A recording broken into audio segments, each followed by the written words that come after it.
everyone, it's time to bring in Jay King. He's going to bring the heat. My guy covers the Celtics for The Athletic. You guys knew that already, so I'm going to give you an award-winning statement here.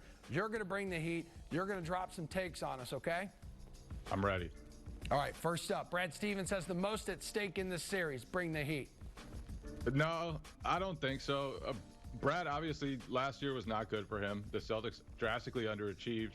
They fell far short of expectations. He's rebounded. He's proven himself. He just beat Nick Nurse and the defending champion Raptors in the second round. Being this young with a team that nobody really expected to reach the Eastern Conference Finals, I think this is all gravy from here.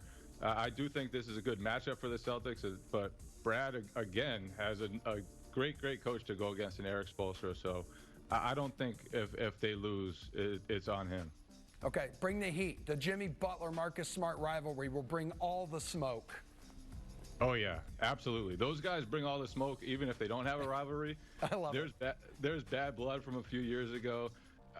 The about that life stuff, I am all in on Jimmy Butler versus Marcus Smart in this series. I know you wrote about that recently in The Athletic. You wrote about this as well. Kemba Walker must find his rhythm again if Boston is going to advance. Bring the heat. Yeah, this should be more of a Kemba Walker series than the last one. Obviously, Toronto plays a lot of junk defenses. They were playing box and one. They really took Kemba's rhythm away. I don't think Miami has anyone to guard Kemba Walker. I'm not sure Jimmy Butler can keep up with him speed-wise. I know Goran Dragic can't. So I think this is going to be a big Kemba Walker series. Bam Adebayo and Daniel Theis is the most underrated matchup of this series. Bring the heat. Absolutely. When Theis is involved, it's always underrated. Bam is an all-star. Bam facilitates so much of what the Heat do. He's not a guy who's going to score 25 or 30 points, but Theis has to be really solid on that. And then they use so many dribble handoffs. He's got to be sharp to get out there on Duncan Robinson, Tyler Hero, all the Miami Heat shooters. So Theis needs to be really solid in this matchup.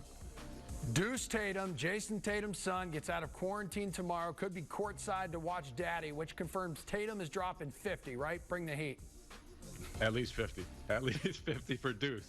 No, I mean, players have been away from their families for so long, and it really is heartwarming that Deuce gets out of quarantine tomorrow, and we'll finally see his father, Jason Tatum. They're so close, and Tatum clearly loves Deuce so much.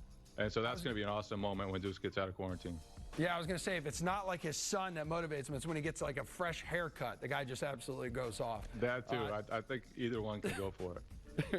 Tyler Hero means more to the Heat than Tatum means to Boston. Bring the heat.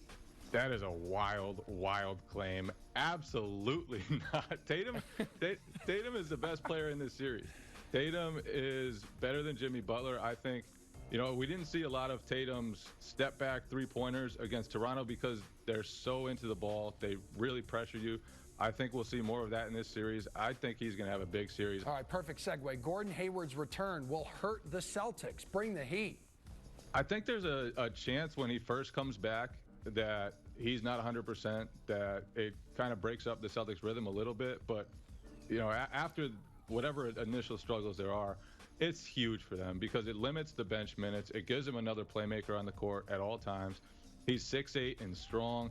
And this Miami team, like, they're not like Toronto. They actually do have a couple weak links defensively. So when the Celtics have their best lineups on the court, it's going to be really tough for the Heat to match up. Last two for you here. Bring the heat. Miami wins the series if their half-court offense gets the best of Boston's defensive versatility.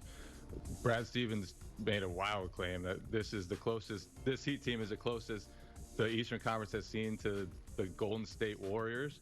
I don't think they're nearly that good, but with all the cutting and all the shooting that they have, and then Jimmy Butler and Bam Adebayo supplying the toughness and racking up free throw attempts, things like that, the Heat really have a lot of ways to score. Boston has more versatility than Milwaukee, their second-round opponent. So that clash is going to be, I think, a really fun one to watch.